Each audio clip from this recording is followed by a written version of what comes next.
Welcome to all your cricket. Another unbelievable day of cricket at the T20 World Cup, and what a day it was. The first genuine upset of the World Cup is here.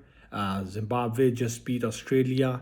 After 19 years, Zimbabwe has beaten Australia in a cricket game. And guess what? This was a great performance by Zimbabwe. They comprehensively won this game.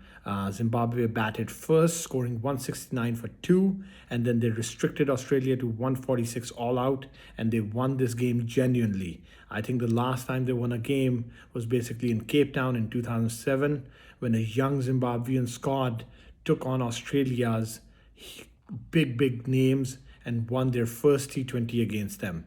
This pretty much was very similar, and this time round, you had the same situation you had last time.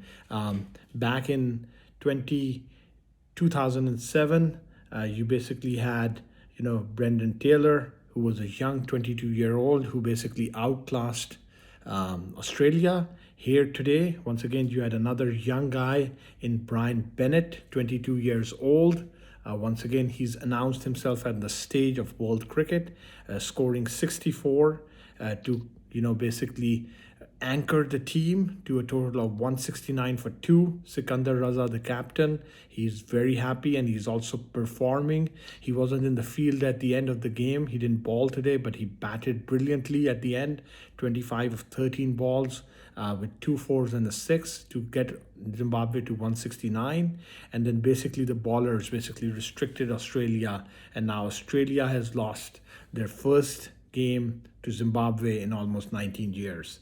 Looking at where we are right now, based off the results of today, USA easily beat Netherlands and Canada lost to the UAE. So basically the updated table, India and Pakistan in control in Group A. In Group B, we have Sri Lanka and Zimbabwe in control now, with Australia looking on the outside, and they will have to wait now on how Zimbabwe and Sri Lanka do. If Zimbabwe and Sri Lanka can continuously win games, obviously we are going to come down to the end, but Australia will have a chance to beat Sri Lanka. But Zimbabwe is looking in very good shape, so is Sri Lanka. Australia, after this defeat, has to beat Sri Lanka, or they are out of the World Cup. On the other side, Group C, West Indies is in control, Scotland is in the second place, and England is on the outside looking in. So it could be very possible that Australia and England both could potentially be out of the World Cup at the end of the group stage. If that happens, that would be huge news. New Zealand and South Africa are also on top in their group. So we pretty much now are coming down to the business end of this World Cup. There's a lot of games still left which are going to matter. Tomorrow we have Ireland versus Oman, England versus Scotland, and then the big game of tomorrow night, the Saturday night primetime game, is New Zealand versus South Africa at the Ahmedabad Narendra Modi Stadium. So we're expecting a big crowd for that game, and that game is going to basically decide who's going to win that Group D. So basically, huge news.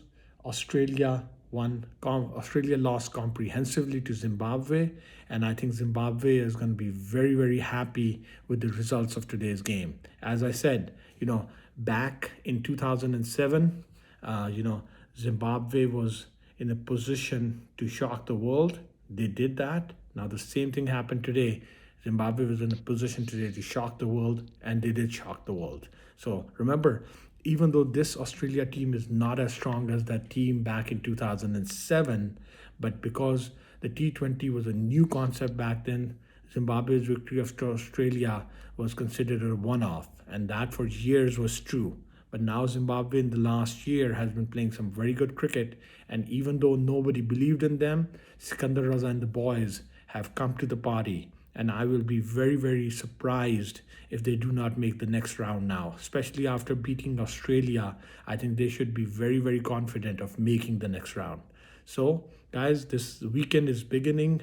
Today was Friday, tomorrow is Saturday. We have the South Africa New Zealand game, and then Sunday is the primetime game between Pakistan and India. So a lot to look forward to at the World Cup. We're getting to the business end of the group stage, and I'm very excited. Within the next week, we're going to start the Super 8s. Let's see which 8 teams qualify for that round. and it should be a very exciting next few weeks of cricket at the World Cup. See you next time.